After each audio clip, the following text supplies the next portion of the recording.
En 1808, cuando Napoleón Bonaparte era emperador de Francia, presionó a Carlos IV y Fernando VII para su abdicación, lo cual causó el descontento entre el pueblo español, quien formó un gobierno provisional para elaborar una nueva constitución. Mientras tanto, nuestro país estaba bajo la conquista de los españoles y era llamado Nueva España. Es Miguel Hidalgo quien en septiembre de 1810 encabezó el inicio de la lucha por la independencia. Y como era de esperarse, cuando en 1812 se promulga en España la Constitución de Cádiz, esta fue rechazada por los insurgentes, quienes buscaban abolir la esclavitud. Miguel Hidalgo fue fusilado, y entonces José María Morelos y Pavón tomó el control en la lucha por la independencia, y en 1813 escribió Sentimientos de la Nación, el cual era un documento que contenía las bases de la organización política y las ideas de lo que debía ser un buen gobierno. También establecía que el pueblo debía ser libre, soberano, sin deberle obediencia a un rey, y finalmente proponía dividir al poder en tres: ejecutivo, legislativo y judicial.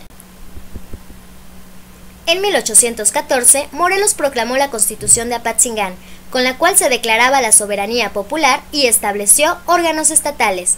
Dicha constitución solo fue obedecida en territorio del ejército insurgente, pero dejó de ser eficaz tras la derrota y muerte de Morelos.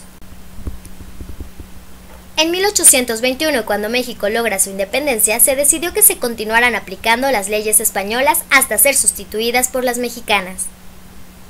Al paso del tiempo se formó un Congreso Constituyente que aceptó como emperador a Iturbide, quien más tarde fue destituido por considerarse un gobierno autoritario. La formación de un segundo Congreso Constituyente propició la promulgación de la Constitución Federal de los Estados Unidos Mexicanos, el 4 de octubre de 1824.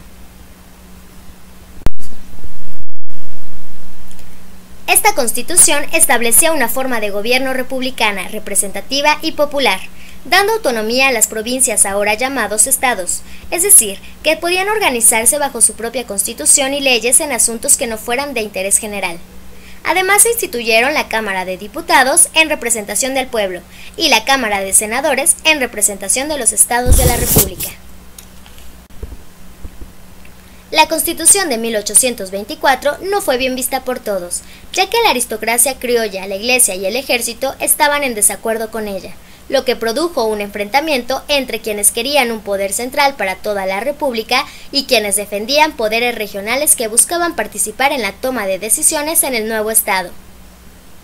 Estas diferencias y las ambiciones de poder provocaron inestabilidad y continuas revueltas militares, centralistas y federalistas, para imponer gobiernos y derrocarlos.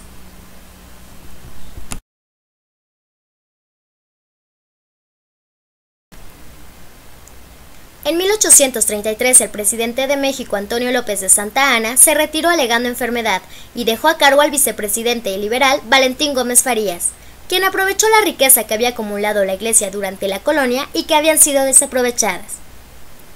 A los centralistas no les pareció esta decisión y, apoyados por la Iglesia, un Congreso ordinario con mayoría conservadora y sin algún apoyo legal, se engrandeció a Congreso Constituyente y eliminó la Constitución de 1824, elaborando una ley fundamental conocida como las 7 Leyes Constitucionales de 1836. La Constitución de 1836 limitó el derecho del voto y el ejercicio de cargos públicos a personas con recursos económicos.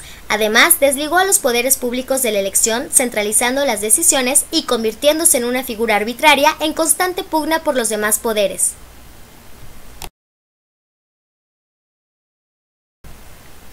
Más tarde, el Acta Constitutiva y de Reformas de 1847 recupera las ideas de la Constitución de 1824.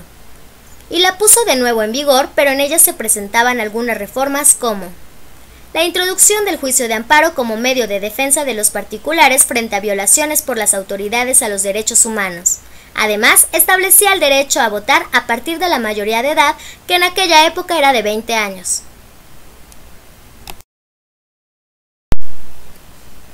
En 1857 se convocó un Congreso Constituyente que expidió la Constitución Federal de los Estados Unidos Mexicanos.